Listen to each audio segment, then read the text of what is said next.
Hello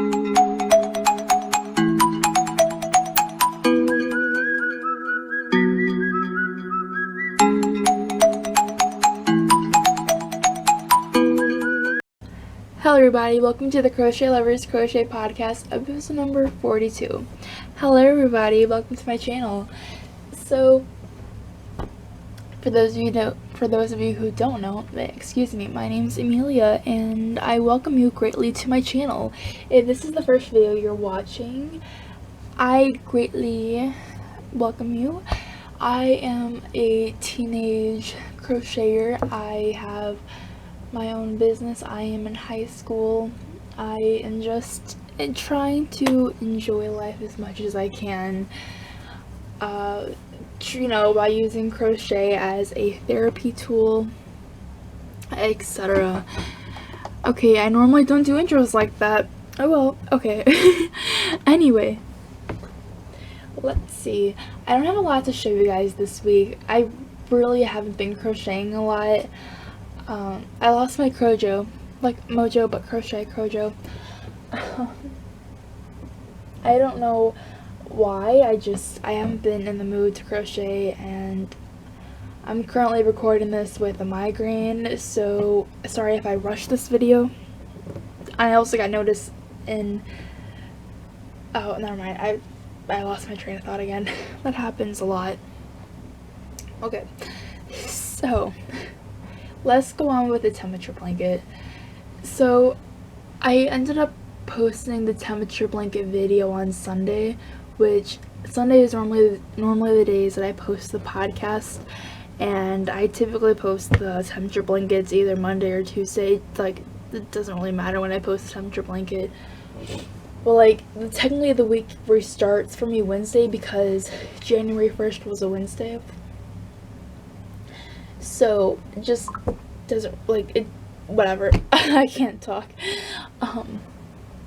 Yes. So, that being said, I usually get my temperature blanket videos up on Monday, but, yeah. Whew, okay. I don't know what I'm trying to say. Okay, anyway.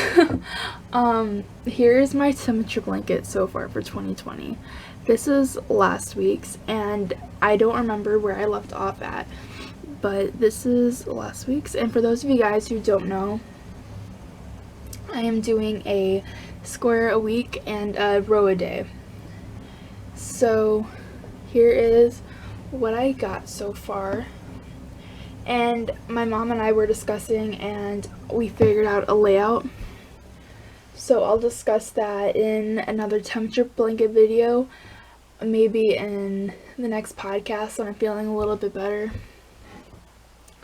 I don't know if you can tell, but my voice is a little scratchy.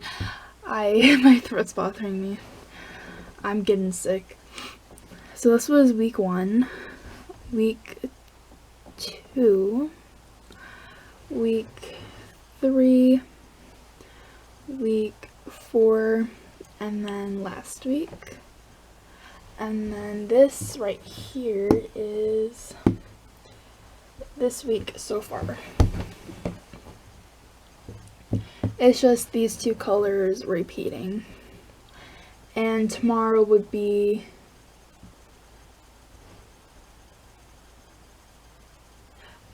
I don't know what happened, but I am a day ahead. I will have to figure that out. Okay, well, I'm a day ahead. That happened. Okay. Anyway, I'm a day ahead. So, okay. So earlier on in the week, I recorded a clip because I was working on some corsages and some boutonniere for my friends who was going to winter formal, and I asked if I could make them a corsage and boutonniere set, and they said of course. So that's what I did, and in this following video clip you can see them, and yeah, I hope you like it. Okay, so this is the little clip that I have to show you guys. So as previously mentioned, I talked to you guys that I was making some corsages and boutonnieres for a close friend for the winter formal coming up, and this is what the result turned out to be. So I'm not gonna make this long. I know there's quite a lot here, but each little one has a story. So this one right here was the first one right here. Oh, by the way, I used two patterns. I used a flower and the leaf, and both of those are going to be in the description box below. So her dress is bright red, by the way, and it's so gorgeous. And she said either yellow or red for the flower. I mean white or red, sorry. And so I originally made this one right here for the prototype, and I said, hey, what do you think of this one? And she just didn't like the green color, and these were all scraps, by the way. This was like red heart tea leaf, I think. I'm not quite sure. Maybe moss. I don't remember. But she didn't like this color combination of with the green and everything. So I said, okay, I gotcha. And she preferred the red. So that's what I did instead. So today, which is Wednesday, the 5th, I believe. So I made this flower right here, which if you put it on your wrist, it's a little big, but like it's still wearable. It's just a little unproportional. So I made this one using a 5.5 millimeter, and to be fair, I don't remember which hook size I used for this white flower. So back to this one, I thought it was a little too big, so I'd make another one, but using a 4.5, so that's what I did. And here's what the backs of it looks like. I have 2 leaves on each side, and then I have just the, you can like, you know, move the string to tie it however you want, like that. And then I have the boutonniere set as well. And then, so most of you guys know, there's lots of different boutonnieres, and I'm not supplying the pin. So I originally made this one first. No pattern, just the same flower pattern I used. And I kind of just like went with the flow. And I chained 11 and made a flower that way, and just made it really small. You can't even tell it's a flower. And then just, you know, did it this way. So I thought he could either stick it in his pocket, or he could pin it to the back, or like he could pin it to the pocket. So there's a boutonniere this way, or if you prefer to do it I don't know if this is like the traditional way or something. I don't know. I don't do dances. That's just not my thing. But there's also this right here, which also reminded me of a good flower pin as well. But this just has 1 leaf, and the pin goes in the back, and he can pin it however he wants to his pocket. So there's all of those, and if I get a picture of them wearing it, I will definitely post that in with their permission, of course. Okay, so that was the flowers and the boutonnieres, the corsages. I hope you liked them. I know I had a lot of fun recording the video and, you know, making them. The flowers, corsages, well, I gotta call them by the right name. I know that when I was making the flowers, I was watching the show You. I was finishing season 2 up, and I was like knocking them out because I was like so into the show, and I was just like, you know, working so fast. And that's why it's always good to have like something on in the background too, because I realize when I'm just focusing on crochet, then it's boring, you know. It's like, okay, yeah, okay, that's what I tend to do.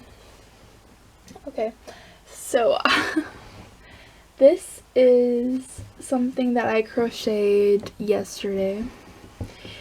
So Valentine's Day is Friday, and I would have showed you guys this next week, but I but I don't know why I said that. I wouldn't have. So here's this. This is a little gift for a 2-year-old, and I don't know if this is a little too big or not. I might have to readjust the size.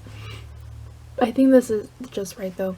Okay, anyway, there's a button, and when he opens the button, ta-da! There's a little part right here for Valentine's Day, and it's like decorated in Valentine's Day themes. We got some crayons, which I'm going to exchange out. That's why they're so dull. And in this top pocket up here, I took some sticky notes and I cut the sticky part off and I decorated, like, and I, you know, poked a hole and made a little notebook.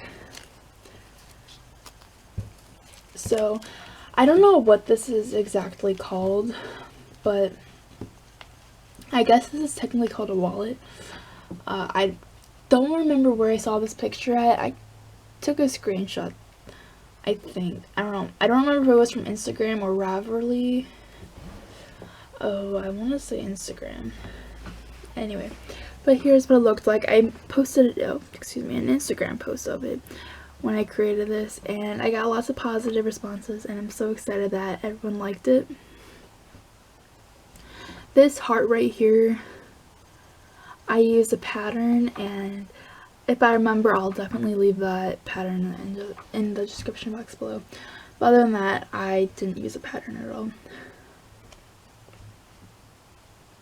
Okay, so there's that. And then I made, oh, here we go. This is the yarn I used. This is Loops and Threads Impeccable in the colorway Neapolitan. And I thought this was perfect just because, you know, it's not a lot of pink, because, like, I made this for a boy and there's brown in it, so it's, like, boyish, but I don't know. I don't see the point between, like, boy and girl colors, just because if we're calling them boy and girl colors, then I like a lot of boy colors. I love the color blue. I'm wearing the color blue. But yeah, so I don't know, I was trying to make it more towards them, because I don't really, it's for my friend's brother. That's right. Okay. I feel like I would embarrass myself a lot if I just started talking, especially since I'm not in the right state of mind right now either. Okay. So I also made a hat. This was a Christmas gift that was given on Monday. So I made this I believe I made this Sunday. But she wanted a hat out of these fun colors. So she wanted it out of green, maroon, blue, and yellow. And this blue right here is Lapis by Loops and Threads Impeccable. This red is Loops and Threads Impeccable in the colorway Burgundy. This one doesn't have a tag. This is the outline I used for the red right here, which was red, in case you're wondering. And I also use this to make some of the corsages too. And then I used two of these, two yellows, to make for the yellow stripe. So this is both yarn bead. This is Must Be Merino Gold, and this is 44th Street Mustard, and these are both, the yellow section was really soft, let's just say that. And I ended up using two because both of them were too thin to equal like one stripe, so I had to use both of them. Okay, so that's all I have to show you guys. Thank you for watching, and I'll see you guys in the next video, and hopefully I'll feel a lot better. Thank you for watching. Bye.